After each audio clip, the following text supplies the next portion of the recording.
For the folks that are going to listen to this, I have the pleasure of talking to Scott Jacobson. Scott created his own legal malpractice insurance firm a while ago, as he was just kind of mentioning, called Jacobson Professional. And he just has unique insights dealing with strategic problems, strategic firms, like just different things. And he comes up with unique ways of handling that. He also has a really cool, keen sense on marketing and just going against the grain on that, which when I was in the industry and Scott and I competed against each other, I just always respected. He had the freedom and flexibility to do what he needed to do. And he always caught people's attention. So Scott and I have had multiple conversations, usually over breakfast. I think, what is that place in Montclair that's also in Asbury Park? Toast. Toast. Yeah. Usually at Toast, we have our conversations about where's the legal malpractice insurance market today and what's he up to. I obviously switched sides and went to the tech side on the managed IT services and cybersecurity. And recently, Scott had a great post on LinkedIn, and him and I were going back and forth. And I think I've asked you to come on the podcast like 15 times, and this is the first time we're doing it. So, Scott, why don't you jump into what that post was about and like what you wanted to just talk about today with me on the tech versus insurance side? Oh, right on. So probably about like 5 years ago, lawyers' malpractice insurance policies started including endorsements for cyber liability coverage, which you can go back a little bit further when general liability policies started allowing you to endorse legal malpractice insurance limits onto it. And it just all becomes a bad idea when you start looking at new exposures as an endorsement too. So what happens? The insurance companies then get beat up with claims and premiums start going up, and then they start restricting coverage. And all of a sudden you find cyber liability as its new entity instead of it being a combo policy with lawyers malpractice insurance, which it should have been all along.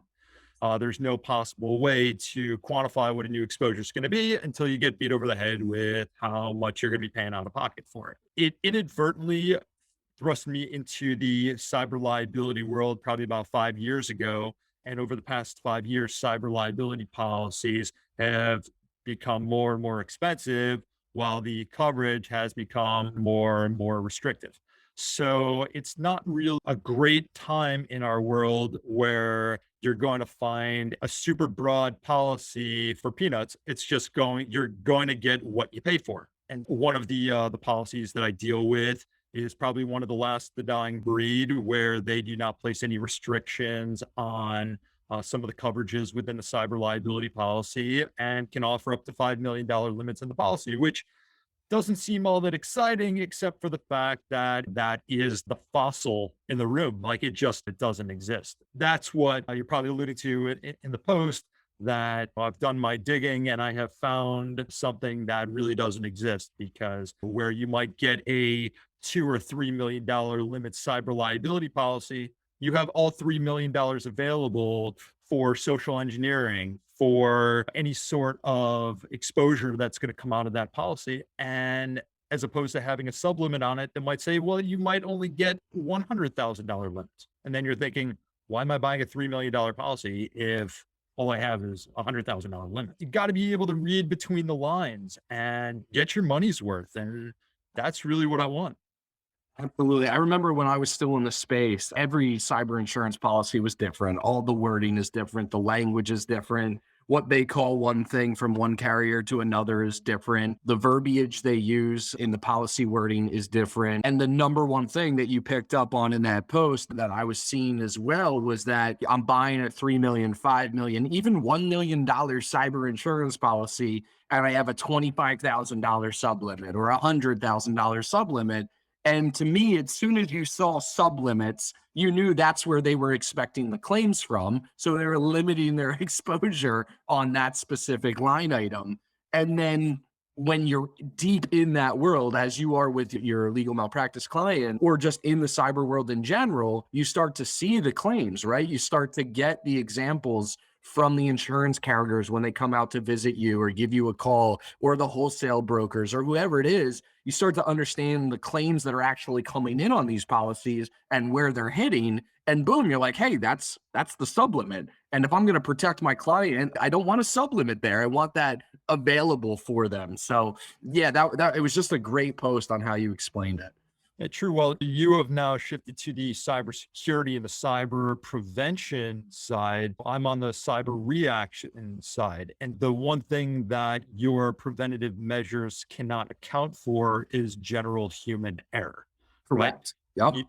You just can't account for one person who receives a suspect email, who forwards it to another person and just says, I'm too busy. Can you handle this for me? Not realizing what is in that email. And all of a sudden, they are exposing their entire network to something that they shouldn't do because the owner or managing partner just told them to. And so they did. And I have seen firms get hit with that time and time again, seen firms get locked out, have seen money float overseas, having to get the FBI involved in order to stop the money, hope that they can recoup it in time. And in many cases, it works, but in some cases, they can't because some of the money has already transferred. It's tough. You're also seeing now, at least what I'm hearing in the cyber marketplace, I'm looking to go a little bit deeper on this, is that insurance carriers, obviously, as you mentioned, they're paying out claims and they're paying out a lot of claims. And now they're getting smart and starting to require risk standards or things to put in place to prevent these things and really confirming that you do, like a multi-factor authentication, an antivirus system, backup and disaster recovery programs. And they're diving deeper into those things because that's where they're getting burned. And some of these small things that could be put in place up front are just completely at the time were just being forgotten. Hey, I got $1 million cyber policy. If something happens, I'm okay. And now you're seeing denials. I'm sure you are too. Denials of coverage. You can't get coverage. Your coverage being decreased for the same amount of money or maybe even more money. Yeah, there's a lot. And in terms of law firms, we started the business started in 97 all around law firms. That's how the company got started. And we still have a significant amount of them here in New York City as well as in New Jersey. And I have one right now that we're working on, and they've gone through 5 or 6 IT managers in the last 5 or 6 years. They're not willing to invest in technology. They have this different mindset about it. Is that's not how we practice law 30 years ago. And it's just completely changed. They're working off of systems from 2003 and 2007, and just some of the most basic things just don't exist. And it's unsettling. It really is. Like they should be, hopefully they do have a cyber insurance policy right now. But if I was a carrier and I really knew what I was looking for, there's no chance in hell I'd write them a cyber policy. You mean you're still not using your at AOL email or your Prodigy email? Of course, times change. We've even seen insurance companies change. The cyber carriers have gone from just offering terms to now providing a comprehensive review of the network because they recognize that if they can identify ports that may be open that shouldn't be, they can help the client eliminate exposure just and limit the opportunity for that client to have to file a claim against the insurance company. And therefore, everyone's profitable just because the insurance company took that extra step, not so much as a cyber security type of company, but as a prevention tool. And I think that some of my clients have benefited from those services and they're very appreciative that every year at renewal, they get a nice little report card that tells them what they're doing, where is their deficiencies, and they address them because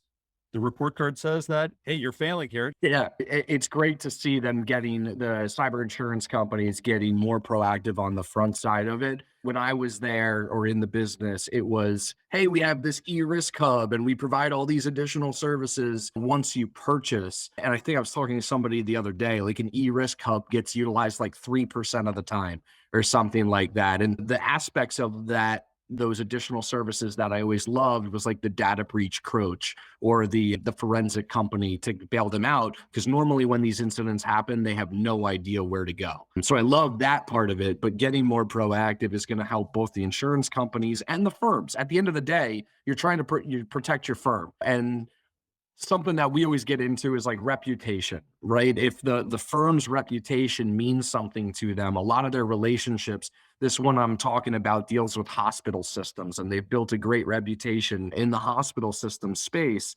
And I can't imagine if they were the reason, they were the third party vendor of the hospital systems that caused the hospital systems to have breaches. I don't know how much longer they'd be in business or how much of a hit their business would take being just connected to that type of an incident.